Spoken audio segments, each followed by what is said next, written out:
For veterans such as Representative Ruben Gallego from Phoenix, this law is also a safeguard for families.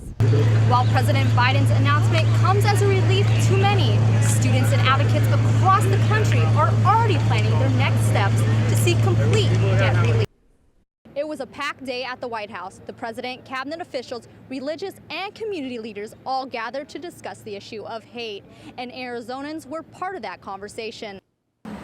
16,000 is how many more out-of-state abortion seekers California could soon see each year, according to a UCLA law study.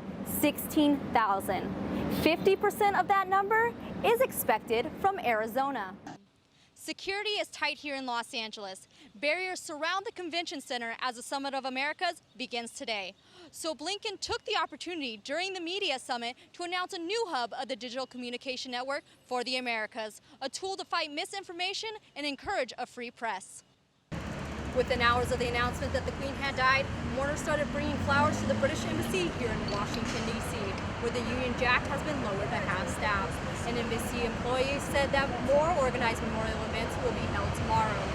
While LA Pride may be coming to an end, with the LA Pride Parade, residents in Phoenix can soon look forward to their own celebration.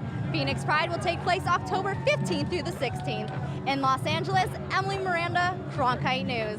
While advocates such as Common Sense Media are ready to hold social media platforms accountable.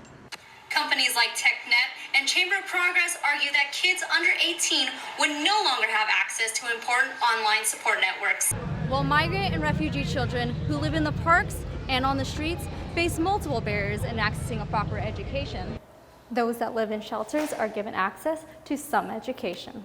Not only is this a story out of a movie, it will be the subject of a documentary called The Thief Collector, which is expected to be out later this year.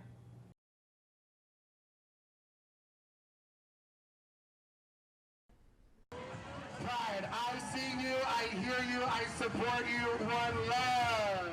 Los Angeles resident Olivia Mae Langford and her friends celebrate their first Pride Parade. They are among thousands of new and returning spectators. They are here to celebrate this year's theme, Love Your Pride, a message of inclusion and acceptance. And being here with my friends is just a wonderful feeling, and seeing everyone else here, like being themselves unapologetically, like that's what I strive to be, and I'm so glad to be here. Floats, bands, and drag queens helped celebrate the LGBTQ+ community. The parade followed a new route on Hollywood Boulevard this year, the original parade route from 1970, when LA Pride became the first in the world to get a permit. They missed the 50th anniversary in 2020, and after a 2-year pandemic hiatus, celebrated as thousands lined the streets. Los Angeles residents Mike and Alyssa Wazabo came to support their daughter Lorraine Grigo, and for them, it means a lot to be back. Every different person, doesn't matter race, ethnicity, everybody enjoying themselves and nobody judging. That's the best part of it all.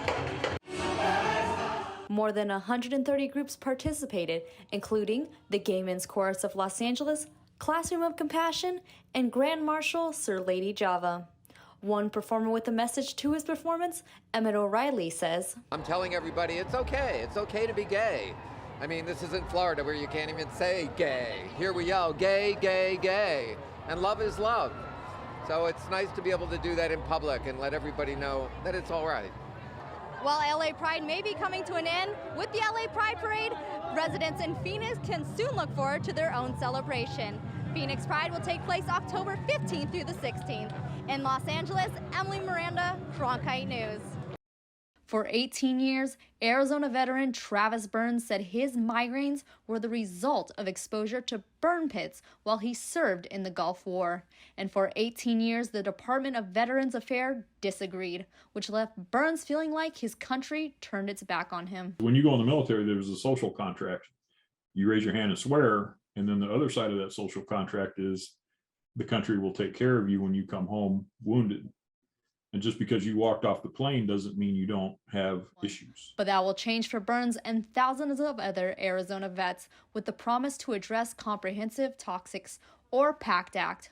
Under the law, vets who served in specific locations during Vietnam, the Gulf War, and after 9/11 will no longer have to prove to the VA that their illnesses were caused by exposure. Treatment for more than 20 conditions will be covered automatically. Some people may get back and they're perfectly healthy in their mind and in the mind of their doctors, but because of the nature of these exposures, sometimes it's delayed, and that's why this legislation is so important. For veterans such as Representative Ruben Gallego from Phoenix, this law is also a safeguard for families. Make sure you don't go broke in the process of me getting treatment, trying for an illness that was caused by my service to the country. Representative Gallego, who has long advocated for this law, is impressed with the final product and is looking forward to the law taking effect in January, when the VA will start processing applications. To be very consequential into saving a lot of people's lives, making a lot of people's lives easier. Burns, who could not afford care on his own, says the law is long overdue. He says the next step is getting veterans to take advantage of their newly acquired benefits by filing a claim with the VA. If you're a veteran and you're suffering right now and you've got presumptive conditions, you got something bother you, you became eligible for this PAC Act, whatever it is, I'm asking you to try it. In Washington, Emilee Miranda, Cronkite News.